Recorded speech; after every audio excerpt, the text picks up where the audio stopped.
according to U.S. intelligence, basically all those drones are going via the Caspian Sea. It's landlocked.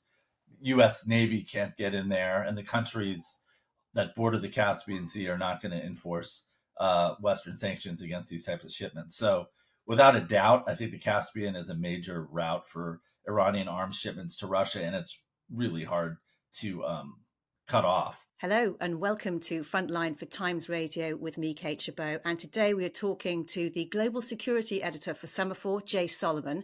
Jay was previously Chief Foreign Correspondent at the Wall Street Journal and was a Fellow at the Washington Institute for Near East Policy. And he's the author of The Iran Wars. Jay, welcome back to Frontline. Good to see you again. I want to talk to you a bit about your investigation into the influence that Iran has sought to wield over Iranian policy in the US, in particular towards the Iran nuclear deal. But before that, can we just look at the impact the war in Ukraine has had on Iran and the way it sees itself in the world? There have been unprecedented levels of cooperation between Iran and Russia, haven't there? Yeah, there really has been. I mean, it's interesting because Iran and Russia historically have been rivals. I mean, the Russian Empire sort of carved away at the Persian Empire previously, so they're not exactly in the same camp. But since this Ukraine war has started, the Iranians, like you said, they're the main supplier of munitions, loitering munitions, i.e.,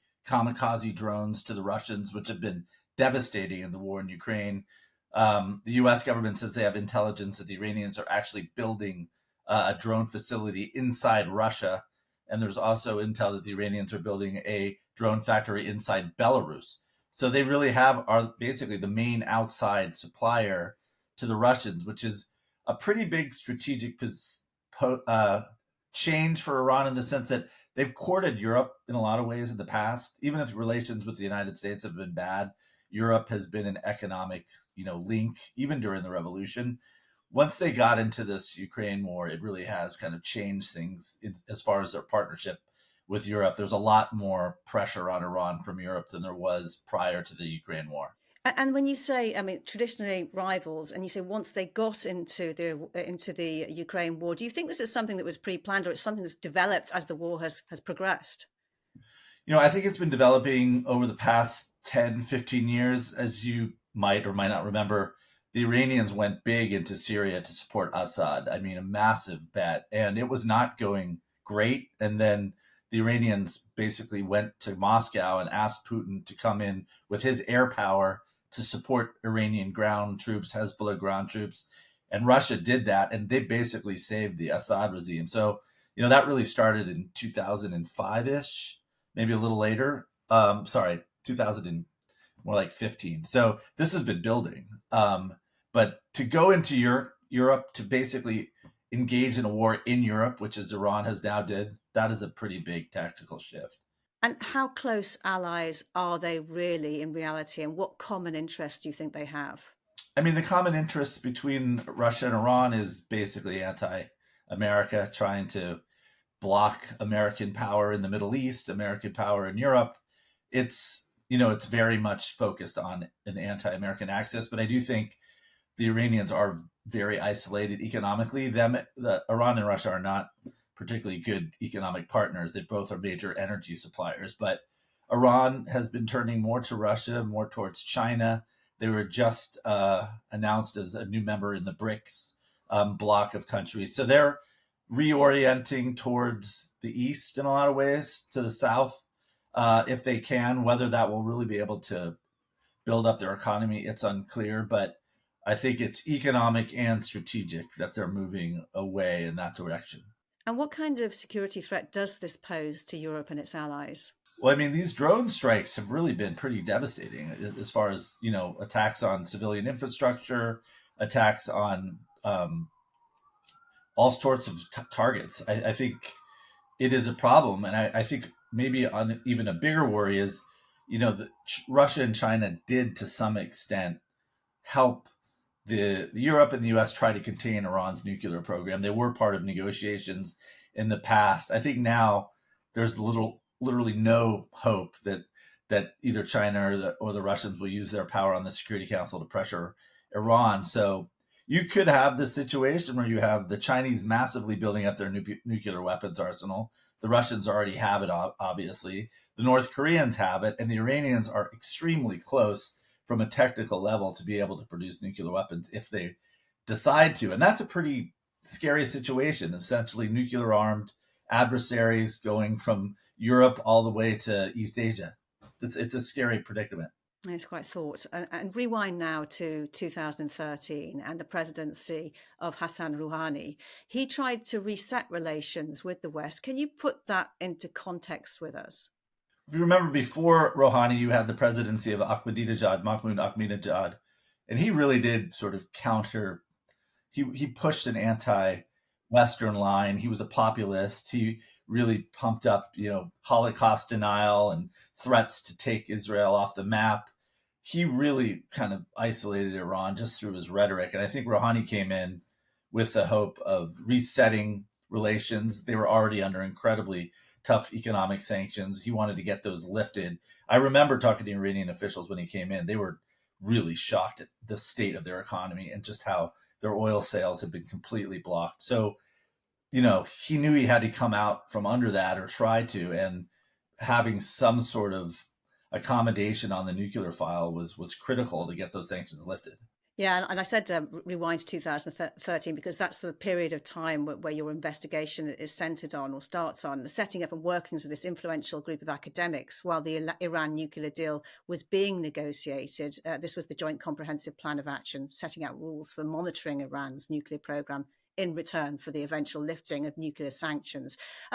What was the purpose of this group? I think it was very much that Rouhani's and his foreign minister, Javad Zarif, who was kind of a very, swashbuckling, high-profile diplomat on the international stage, they wanted to dig out from under these sanctions. And Zarif had actually been the ambassador in New York at the United Nations, and I think he had a pretty good network with think tanks and diplomats and politicians, and they wanted to help, build on these relationships to get their messaging out, to get their positions out on the nuclear file. A lot of governments or companies do this, but this was all happening kind of covertly. None of it was transparently put out there. So I can remember covering the Iran diplomacy 2013, 14, 15, and you kind of felt that Iranian talking points were being amplified, magnified, but you couldn't. Maybe you thought, it was just purely, they had felt similar views, similar ideas. We didn't realize that was actually there was some structure put in place in which these Iranian officials and these very influential academics and researchers were sort of, engaged in a very formalized way. And what kind of effect do you think it had? I mean, I can tell you as a journalist at the time, there was a real dearth of expertise out there in some ways about the Iranian nuclear file. And these academics who were part of this network were all very well positioned. I mean, if you go back to the press coverage at the time, these people were getting hundreds and hundreds of placements. So I think it was very impactful in the sense that it got, their points of view out there. I think if people had known there was some structure to it, there might have been a little bit more, not that these academics might not have been reached out to, but at least you would have had a little bit more sense of like what's going on here. How are these positions being developed, and how are they being distributed and amplified? I mean, the academics regularly touted the need for a compromise with Tehran on the nuclear issue. And in 2015, the nuclear deal was agreed. You could argue that the outcome at the time was not a bad outcome, because you arguably could say it was one of the most stable times in recent history for relations between Iran and the US. Yeah, I mean, you could make that position. I've often wrote, I thought it was a mistake for the Trump administration to pull out. But you also had the policy was never really sold in the United States. To have gotten that deal through, Obama would have had to have gotten it through Congress, would have had to turn it into a treaty. He never went that way because he knew there was never support for it in Congress. In fact, a number of Democrats in the Senate Foreign Relations Committee, the top ones, were never behind it. So my feeling always was that they had this deal and it potentially could have been something to be built on, but at the same time, the lack of political support for it outside of one administration, it was not likely to survive. And that's basically what happened. And when you were talking earlier about this kind of the organisation of this group of researchers, I mean, the International Crisis Group, for which some of them actually works, they said it was an informal network of academics and not overseen officially by the Iranian Foreign Ministry. You would not agree with that? I mean, it's complicated. Like, if you read these emails from the Iranian perspective, it really feels like, we're having a kickoff meeting. These are the people who are invited. We're having a meeting in Tehran. Wow, we're keeping track of how many placements these people are getting in different outlets. How many times are they appearing on TV outlets? Some of these academics are reaching out to Iranian officials to get their guidance whether they should take part in various congressional hearings, sharing some of their writings before they were published.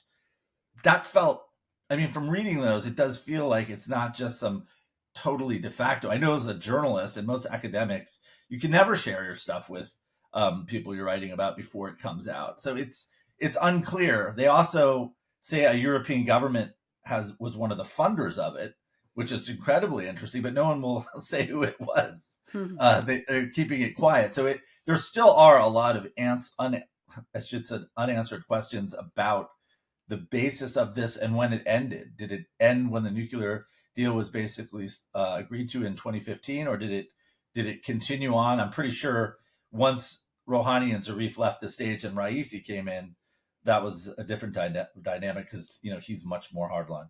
Of course, it's not unusual for countries to try and promote their interests overseas by trying to influence decision makers, is it? I mean, you only have to look at the UK now and the allegations of spies targeting decision makers in Westminster. It must be going on everywhere.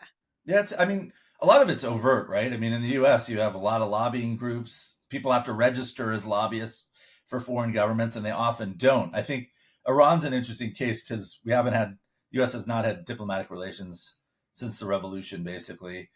It's very murky. But the fact that some of these people were so closely kind of, at least in these emails, coordinating messaging.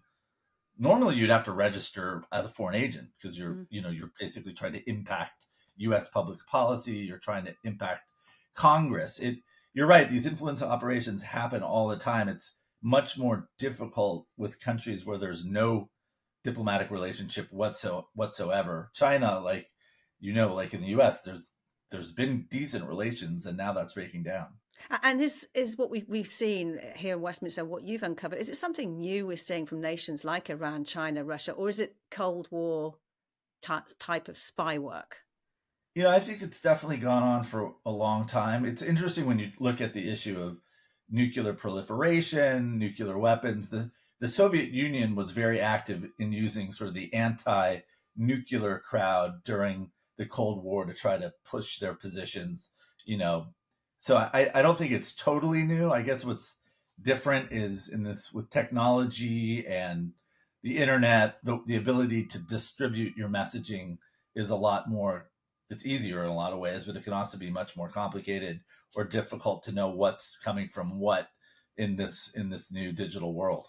I mean, obviously, Iran heavily sanctioned. Do you think it might have tried to use this influence to bear any influence on the US to evade sanctions itself?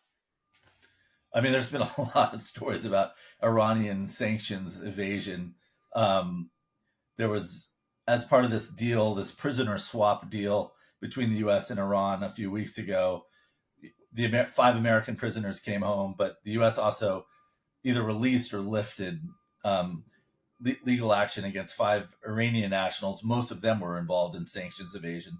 So that's definitely trying to get out from under this financial assault on the Iranian system is a huge part of their influence operations, for sure. We recently interviewed Elizabeth Braw, a columnist at Foreign Policy and a fellow at the American Enterprise Institute. She suggested that Russia and Iran may be evading sanctions by using shipping routes via the Caspian Sea, which turn off their responders. Well, I think that's definitely the case with the shipments of these kamikaze drones that the Iranians are providing the Russians. According to the U.S. intelligence, basically all those drones are going via the Caspian Sea. It's landlocked. U.S. Navy can't get in there, and the countries that border the Caspian Sea are not going to enforce Western sanctions against these types of shipments. So, without a doubt, I think the Caspian is a major route for Iranian arms shipments to Russia, and it's really hard to cut off. The bigger question is the energy shipments, which Iran goes through the Persian Gulf. The U.S. had been enforcing them or trying to, and you've had this tit for tat, what they call the tanker wars, where the Iranians have been taking out or trying to commandeer Western tankers going through the Persian Gulf in retaliation for similar moves by the U.S. and some of its allies.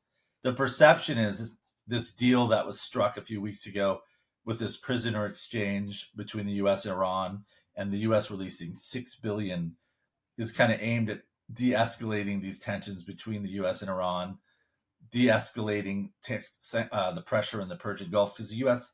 has sent more military assets to kind of enforce the free flow of trade to the Persian Gulf.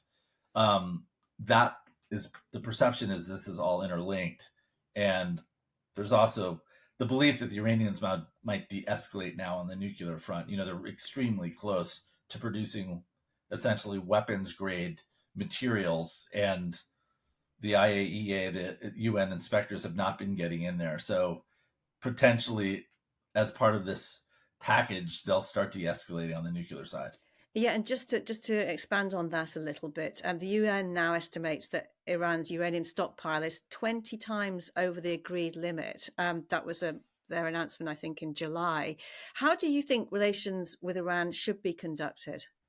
I mean, the problem with the nuclear original agreement, as I saw it, was there were these caps put on the program, the sanctions were listed, but then essentially those caps end. If the deal had never stopped, if it had always been in place, Iran would be very close now to be in the position to start escalating and producing nuclear fuel legally. So it was very much a short-term solution, and it was not a permanent answer to Iran's nuclear program, because what these sunset clauses basically said, okay, Iran will keep its stockpiles low, and then at a future date, they can do almost whatever they want. And that day was coming very closely.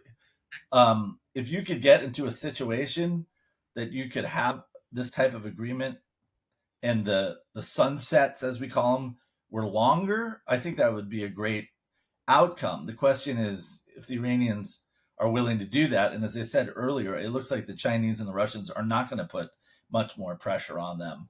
So if that's the case, it's a very difficult situation. As we've read recently, the Saudis now say they want to have an uranium enrichment facility. I think in some ways the best thing would be do if you could come up with some sort of regional solution, bringing in the Iranians, bringing in the Russians, bringing in the Saudis, bringing in the Iranians, maybe even bringing the Israelis to try to have some regional answer to it, because you're at a very difficult situation. Even if the JCPOA, the original Iran deal, had stayed in place, they were going to have essentially industrial size uranium enrichment program. And there was no way the Saudis, probably the Turks, maybe even the Egyptians were just going to sit back and not try to develop the same technologies themselves. What do you think Iran actually wants? I think they want to have my perception is they want to have a latent nuclear weapons capability, i.e., they might not actually come out and test a bomb like India and Pakistan did in past decades. I think they want to have the latent ability to say we can make a nuclear weapon if we want to and when we want to, and that gives them a lot more strategic space to conduct whatever operations they're performing in the region, whether it's their support for Hezbollah in Lebanon, whether it's the support for the Assad regime. Having that nuclear weapons, even if it's just a latent capability, will make other countries think twice before they pressure you. And do you think Iran has turned its back on the West now in favor of being alongside Russia, aligned with China?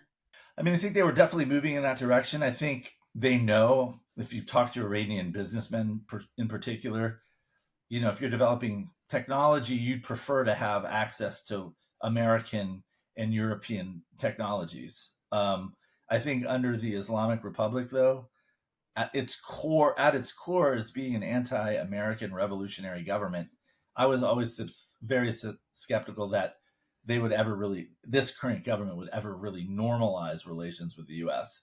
And if that's the case, you're going to want to plug in to the rapid growing economies of Asia, particularly China. And even though they have this kind of tough history with the Russians, the post-Ukraine war, where you really feel the world breaking into two camps with Russia and China on one side and the US and Europe on the other, the Iranians are going to be much more accepted and comfortable in that other bloc. So you could say the Ukraine war forced their hand, and we can see which decision they made. Jay Solomon, it's been really good talking to you. Thank you so much for your time. You've been watching Frontline for Times Radio with me, Kate Chabot. Thank you for watching. If you'd like to support us, you can subscribe now or listen to Times Radio for the latest news and in-depth analysis, or you can go to thetimes.co.uk. For now, though, from me, Kate Chabot, thanks for watching. Bye-bye for now.